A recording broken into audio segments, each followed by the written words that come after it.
from mechanics to non-mechanics. Howdy, I'm Lem. And then you say your name. You want, That's why I turned my voice up. Sorry. Take two. Hi, I'm Nick from Dorman Products, and this is... Lemmy. Take three. Howdy, I'm Lem with Dorman Products. And I'm Nick, and today we got 5 tips from mechanics to non-mechanics.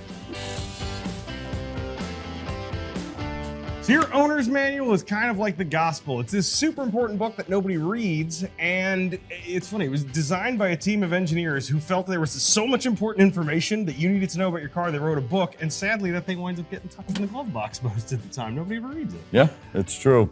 But the fact of the matter is, it has all the important information. It tells you how to jack up your car, it tells you where your spare tire is, it's gonna tell you where your fuse box is and what fuses are what. I mean, pretty much everything you need is going to be in there, and it's really important to know that you have that resource in your glove box. And I'm going to sound like a nerd. I don't know if you've experienced this, but I feel like every time I have gotten into an owner's manual, there is almost always something I will learn about a car that I didn't know, and I've been doing this for a little while. So definitely get in there. But the other thing I think it's important to know about your owner's manual is there's 2 things in there that are super important. The first is the maintenance schedule. If you crack your manual open, you will find that maintenance schedule. And your service writer or your mechanic may not be doing that for you, and that is your Bible. You need to adhere to that very, very rigidly. I think, Nick and I definitely preach the value of maintenance as opposed to repair. A lot of times maintenance kind of staves repair off. Absolutely. So it's super important that you keep an eyeball on that. And then the other thing that's important to know too, we know this inherently, and we don't do a great job communicating this to customers, but there are some things in your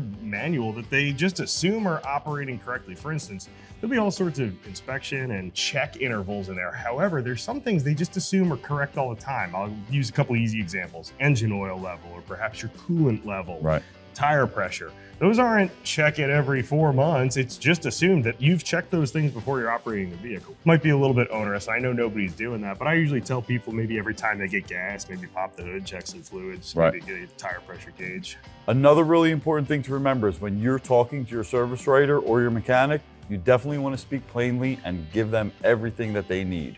For sure. Communication is key. I'm going to start with, when you talk to the service writer, I think a lot of customers can get ahead of themselves, right? They start trying to diag a problem. And I think sometimes that can get a little bit hairy, right? Because it's not clear whether you want your problem fixed or you want me to replace the part that you think is wrong. Right. So sometimes if you just talk to your service writer about the symptoms the car is experiencing and don't try and diag it yourself, I think you can kind of cut down on some of that miscommunication that tends to happen. Yeah, absolutely. I totally agree. And when you get that repair order, it's going to list out all the things that they're saying need to be done. You want to read through that and make sure that everything that's in there, you're okay with doing and you can afford that price tag that goes along with it. And while there could be things that are added on along the way, they're going to let you know beforehand. So you just want to make sure and be clear. If there's really, you're not going to be able to afford to do any of the recommended things and only the mandatory things, be clear and tell them that.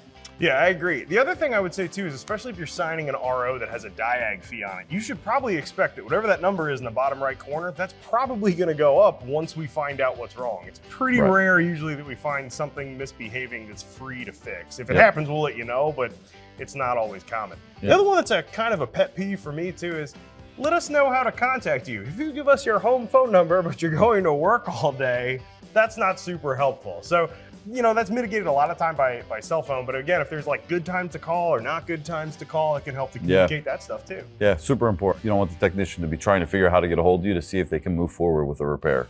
Upselling, let's talk about that. I feel like that word's kind of could have multiple different meanings. How do you feel about that? I don't like it. I don't like this word. People come in all the time, don't try to upsell me. This is the Craigslist equivalent of I know what I got. I kind of get what they're saying. They're saying I don't want you to clean me out when I come in here. I get that kind of, but I also don't know what is upselling? I never had a shop foreman run to me and say, hey, we got to upsell today. I mean, for me, I feel like the word upselling is kind of, just kind of pulling stuff, grasping, trying to get things that could use but don't really need to be done. And some customers are just kind of scared, and they're just going to say, okay, if you feel like it needs it, do it. I feel like that's what upselling means. I can agree with that. So let's come back actually to your last point, right? We were talking about speaking plainly and communicating. I mean, that's kind of on us a little bit too, but if you're not clear on exactly what's being recommended, I think it's important that you stop, right? Talk to the service writer, talk to the mechanic, ask to see the car. If we see something, I try to be clear about, hey, this is a major safety issue. This is going to fail you for a safety inspection. Or maybe if it's not so pressing, something like, hey, this is something you want to think about, or this is on the maintenance schedule. I happen to notice it. Or in some cases, it's even like, hey, this is a big job. It's coming up down the road. You might want to start saving now. Yeah. I try and present it that way, but I don't know if people interpret that as an upsell. So I think it's more on the service writer or the technician to be the clear communicator too in this scenario, basically saying, hey, these things need to be done, really important, it's a safety critical item, or these you should do, but it's not exactly necessary. And I think when the technician might say you really need to do this when it's not really necessary and it's clear, that could be considered an upsell. Fair. So upshot for the customers out there, I guess, if you're not clear, ask. We'll be clear with you. Yep.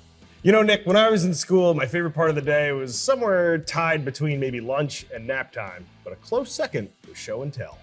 All right, that leads me in to talk about one of the most important things when selecting a shop is looking for reviews. But even more important than that, I personally like to go on personal recommendation. Oh, yeah. Reviews are important. You want to make sure they don't have totally negative reviews, even if you are recommended. But a personal recommendation is really important because that means someone really had a personal good experience and they really know how a shop operates. Yeah, it means the shop is good about presenting their good work, and they'll speak with customers and say, hey, can I direct people to you if they want to talk to somebody? That's not uncommon. You can ask for shop referrals. It's a pretty common thing. And honestly, that's a great two-way street too, because if you had a good experience and you tell somebody, then you're likely to bring somebody else who kind of digs the way that particular shop is doing business. So that's super duper helpful. The other thing I would say too, in terms of show and tell, this is kind of also related. Let's come back to our last point about, showing a customer what's wrong with the car. I love bringing a customer into the bay, right? This is your car. This is what I'm seeing. Put your hands where I put my hands. Put your eyes where I put my eyes. And sometimes if I have something else nearby that's in good shape, I can even give them a point of comparison. Yeah. Hey, this is what this ball joint is supposed to feel like. This is what yours feels like. Yep. This is problematic, and I think that type of thing builds trust between customer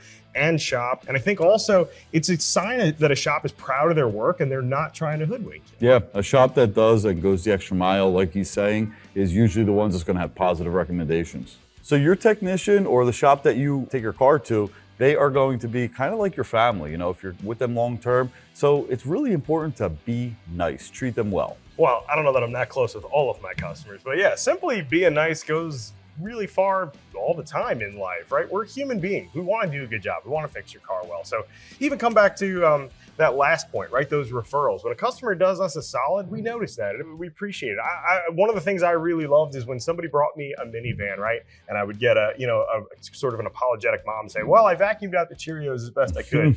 It's miserable to work in a sea of dirty diapers. Stuff like that, even just little stuff, I really appreciate, and I will move heaven and earth to make your life better if you are even reasonably nice as a customer.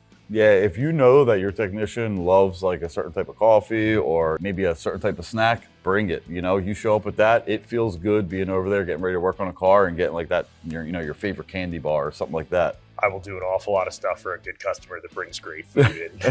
That's for sure. And not only that, around the holidays, you can always bring them their favorite bottle of liquor or whatever, something that they like, bring it, treat them. It's not expected, but again, if it happens, we're always big fans. Yep. So if you're not a wrench for a living, we are, and hopefully you learned a little bit from this. Maybe this will make your next interaction at the shop just a little bit smoother. For Nick with Dorman Products, I'm Lem. We're out of here.